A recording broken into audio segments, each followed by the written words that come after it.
So ನಿಮ್ಮ ಕತೆ ಕೇಳಿದ್ರೆ ಇದೆಲ್ಲೋ ಒಂದು ಕಡೆ ನೀವು ಡೆಸ್ಟಿನಿ ನಂಬ್ತೀರಾ ಅಥವಾ ನನ್ನದೇ ಅಂತೀರಾ? ಇಲ್ಲ, ನನಗೆ ಈ ಡೆಸ್ಟಿನಿಯಲ್ಲಿ ನಂಬಿಕೆ ಇದೆ. ನನ್ನ ಆಸ್ಟ್ರಾಲಜಿಲೂ ನನಗೆ ತುಂಬ ನಂಬಿಕೆ ಇದೆ. ನಾನು ಮೊದಲೆಲ್ಲ ಕೇಳ್ತಿದ್ದೆ. ನಾನು ಇವಾಗ ಅವ್ರ ಹೆಸರು ಹೇಳಬೇಕು ಅಂತ ಹೇಳಿದ್ರೆ, ನೀವು ಒಬ್ಬರು ಕಬ್ಬಿಯಾಡಿ ಜಯರಾಮಾಚಾರ್ಯ ಅಂತಿದ್ದಾರೆ. ನನಗೆ ಪುಸ್ತಕದ ಓದುಗರು, ನನ್ನ ಲೇಖನಗಳು ಓದುಗರು. ನಾನು ಕೇಶವಕೃಪದ ಹತ್ರ ಹೋಗ್ತಾ ಇದ್ದೆ, ಅವ್ರ ಮನೆ ಪಕ್ಕದಲ್ಲೇ ಇರ್ತಿತ್ತು. ಒಂದಿನ ಅವ್ರ ಮನೆಗೆ ಹಿಂಗೆ ಹೋದೆ. ನಂದೆಲ್ಲ ನೋಡಿ ಜಾತಕೆಲ್ಲ, ಪ್ರತಾಪಣ್ಣ ನಿಮ್ಮದು ಉಂಟಲ್ಲ ಗಜಕೇಸರಿ ಯೋಗ ಇದೆ ಎಂದು, ನಿಮ್ಮದು ಇದು ಪರಿವರ್ತನೆ ಆಗುತ್ತೆ, ನಿಮಗೆ ಇನ್ನೂ ಒಳ್ಳೆ ದೊಡ್ಡ ಸ್ಥಾನಕ್ಕೆ ಹೋಗ್ತೀರಿ ಅನ್ನೋರು. ನಾನು ಯಾವ ಸ್ಥಾನ ಇದ್ದೀನಿ, ನಾನೇ ಜರ್ನಲಿಸ್ಟ್ ಇದ್ದೀನಿ, ಇನ್ಯಾವುದೋ ಸ್ಥಾನಮಾನ ಅಂತ ನಾನು ಯೋಚನೆ ಮಾಡೋದು. ಕೊನೆಗೆ ನಾನು ರಾಜಕಾರಣ ಅದು ಗೊತ್ತಾಗ್ತಿಲ್ಲ. ಒಟ್ಟಾರೆ ನಿಮಗೊಂದು ಪರಿವರ್ತನೆ ಯೋಗ ಇದೆ, ನಿಮಗೆ ಒಳ್ಳೆ ಇದಾಗುತ್ತೆ ಅಂತ ಹೇಳಿ 2013-14 ಹೇಳ್ತಾ ಇದ್ದಿದ್ದವರು. ಅದಾದ ನಂತರ ನಿನಗೆ ಬೇರೆ ಒಳ್ಳೆ ಸ್ಥಾನಕ್ಕೆ ಹೋಗ್ತೀಯ ಅಂತೇಳಿ ಹೇಳಿದರು.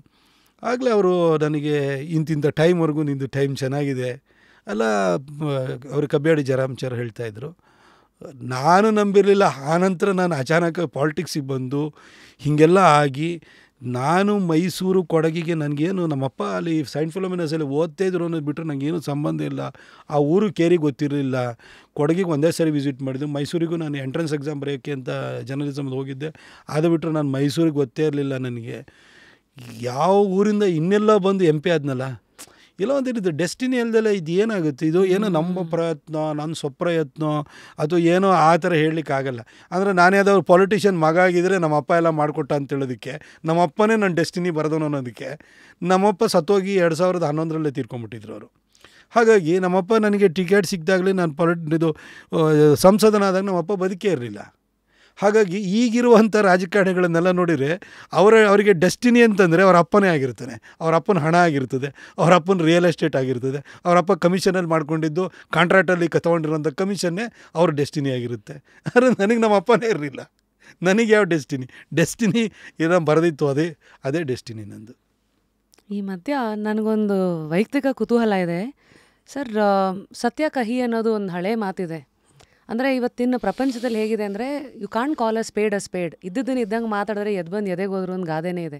ಅದು ನಿಮ್ಮ ಭಾಷಣಗಳು ಇತ್ತೀಚೆಗೆ RCBನಲ್ಲಿ ನಡೆದಿರೋ ಘಟನೆಯಿಂದ ಹಿಡಿದು ಎಲ್ಲದರಲ್ಲೂ ಸತ್ಯನ ಹಾಗೇ ಅಷ್ಟೊಂದು ಹೇಗೆ ಮಾತಾಡ್ತೀರಾ? ಅಂದರೆ ನಮ್ಮ ಇಂಡಿಯನ್ ವ್ಯವಸ್ಥೆನಲ್ಲಿ ನೋಡಿದ್ರೆ ಭಯಗಳು, ಜೀವ ಭಯ ಅಥವಾ ಇವು ಯಾವೂ ಕಾಡದೆ ಪರ್ಪಸ್ಸು ಆಬ್ಜೆಕ್ಟಿವನ್ನು ಇಟ್ಕೊಂಡು ಮಾತಾಡ್ತಿರಲ್ಲ, ಹೇಗೆ?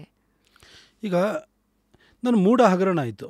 ನಾನು ಹೇಳಿದೆ, ನಾನೊಬ್ಬನ ಬಿಟ್ಟು ಎಲ್ಲರೂ ಸೈಟ್ ತೊಗೊಂಡಿದ್ದಾರೆ ಅಂತಂದೆ. ನಾನು ಎಲ್ಲ ರಾಜಕಾರಣಿಗಳು ಅದರೊಳಗಡೆ ಇನ್ವಾಲ್ವ್ ಆಗಿದ್ದಾರೆ ಅಂತ.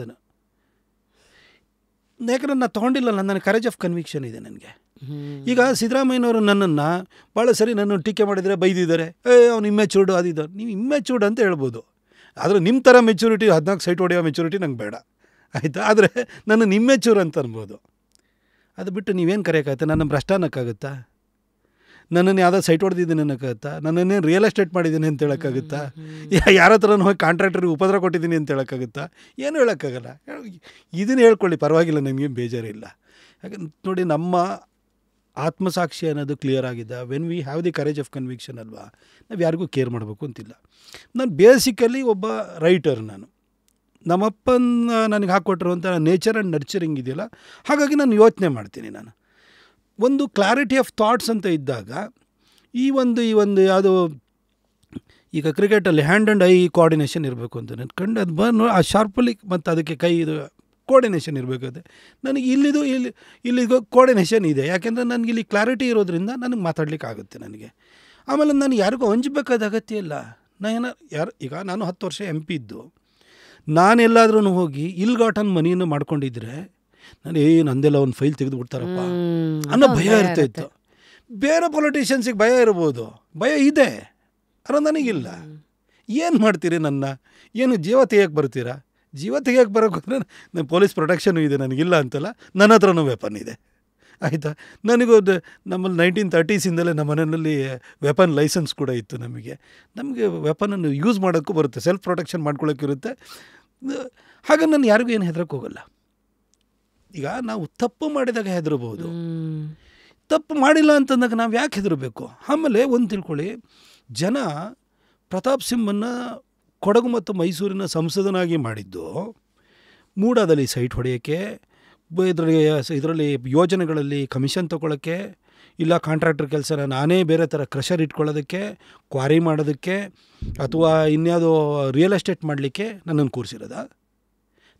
ನನ್ನ ಹತ್ರ ಕೈಯಲ್ಲಿ ಕಾಸಿಲ್ದಲೇ ನಾನು ಮೈಸೂರಿಗೆ ಬಂದವನಿಗೆ, ನನಗೆ ಮೈಸೂರು ಜನ ಅಷ್ಟೆಲ್ಲ ರಾಜಕಾರಣಿಗಳನ್ನು ಬಿಟ್ಟು ನನ್ನನ್ನು ಯಾಕೆ ಗೆಲ್ಲಿಸಿದ್ರು? ಇವನೇನೋ ಒಳ್ಳೇದು ಮಾಡ್ತಾನೆ ಅಂತ ಗೆಲ್ಲಿಸಿದ್ರು. ನಾನು ಬಂದ್ಬಿಟ್ಟು ಈ ಕೆಲಸ ಎಲ್ಲ ಮಾಡಿದರೆ ಜನಕ್ಕೇನಾಗುತ್ತೆ, ಅಷ್ಟು ಜನರ ವಿಶ್ವಾಸಕ್ಕೆ ನಾವು ಹೊಡೆತ ಕೊಟ್ಟಂಗೆ.